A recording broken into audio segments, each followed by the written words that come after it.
पर देखी है। असल में इस खबर के पीछे की कहानी जो है ना वो आज मैं आपको बताऊंगा। यदि आपको ये वीडियो दिखाई दे रहा है ना, इस वीडियो को देख करके आप ये अंदाजा लगा लो कि किस देश को क्या मिला है।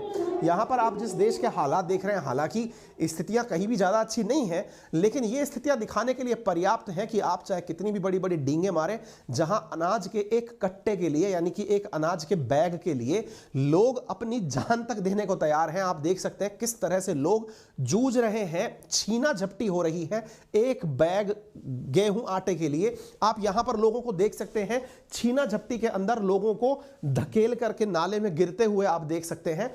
यानी कि पाकिस्तान के हालात भूख से बहुत ज्यादा विचलित हैं। ऐसी स्थिति में यदि कोई आकर के यह कह देता है कि इनको फ्लड रिलीफ के नाम पर $8 बिलियन मिल गया है, तो आज इसका भी विश्लेषण कर देंगे कि इनके साथ बहुत बड़ा वाला धोखा हो गया है। यह सोचकर गए थे कि हमको $8 बिलियन का लोन में $8 बिलियन की मदद मिल गई है, लेकिन असल में इनके साथ वहां जाके खेला हो गया।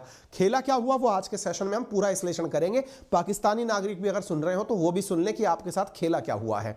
हालांकि हमारे इस वीडियो का एनालिसिस पाकिस्तानी मित्र भी हमारे कर दे रहे हैं आजकल, कई हमारे शुभचिंतक वहां भी बैठे हुए हैं, वो भी बैठ करके हमारे वीडियो के नीचे कमेंट्री शुरू कर देते हैं। कोई नहीं, तो आप भी सुन लेना आपके साथ क्या खेला हुआ है। आज हमारा विश्लेषण जारी है, ठीक है। तो आप यहां पर देख लेना साहब, ये जो चीज आप देख रहे हैं यहां पर आपके सामने ये जो स्थितियां दिखाई दे रही हैं, ये दर्शाती है कि स्थितियां सामान्य तो नहीं है।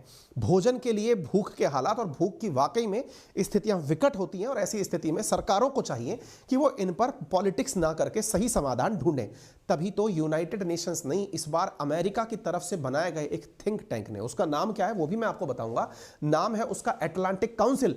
अटलांटिक काउंसिल ने हाल ही में अपनी रिपोर्ट के अंदर यह हवाला दिया है और कहा है कि रशिया और पाकिस्तान 2033 तक पूरी तरह कोलैप्स कर जाएंगे। आप पूछेंगे कोलैप्स कर जाएंगे इसका मतलब क्या है? मतलब वो नहीं रहेंगे जो वो पहले थे। बोले अच्छा, जैसे मैंने कहा जैसे 1991 में सोवियत रूस कोलैप्स किया था और बनकर नए 15 देश आ गए थे, जिनमें से रशिया और सेंट्रल एशियन कंट्रीज और उधर की तरफ बाल्टिक कंट्रीज, यूक्रेन जैसे देश बने थे। ऐसी ही उम्मीद की जा रही है कि रशिया फिर से एक बार कोलैप्स करेगा 2033 तक, और वहीं पाकिस्तान भी 2033 तक कोलैप्स करेगा। अरे हम तो पहले ही कहते हैं कि आपका बलूचिस्तान छूटकर भागने को तैयार है, उधर टीटीपी आपका सिंध वाला जो क्षेत्र खैबर पख्तूनवा वो उसको अलग लेकर बैठने को तैयार है।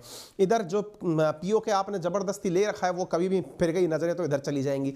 यानी कि देयर विल बी नो मोर पाकिस्तान। लेकिन फिर भी प्रेडिक्शन क्या है?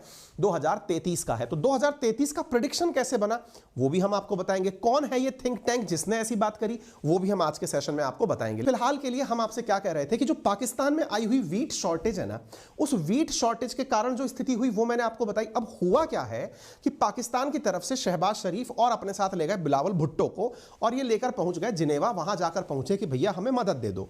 मदद के नाम पर इन्होंने वहां पर सभी लोगों को साथ बिठाया और बिठा करके वहां पर पैसे मांगने शुरू किए। लोगों ने इनको अपनी तरफ से मदद देना शुरू किया। 9 जनवरी की बात है।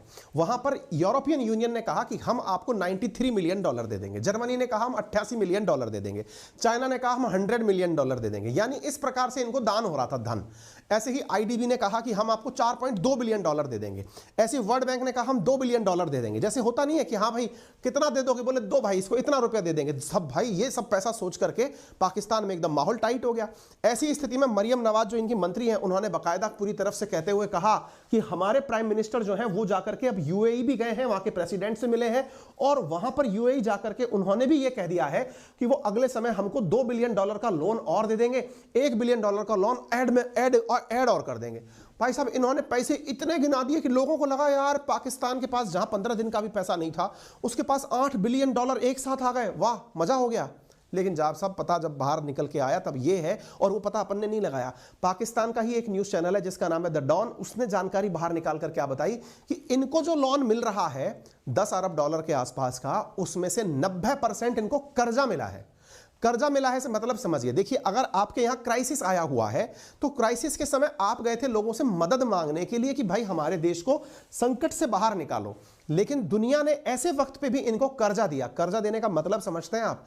जिसका रीपेमेंट करना होगा। अगर आप रीपेमेंट नहीं कर पाए तो वैसे ही जैसे आप पावर प्लांट बेच रहे हो, सड़क बेच रहे हो, रोड बेच रहे हो, सब वैसा ही आपको बेचने के लिए मजबूर होना पड़ेगा।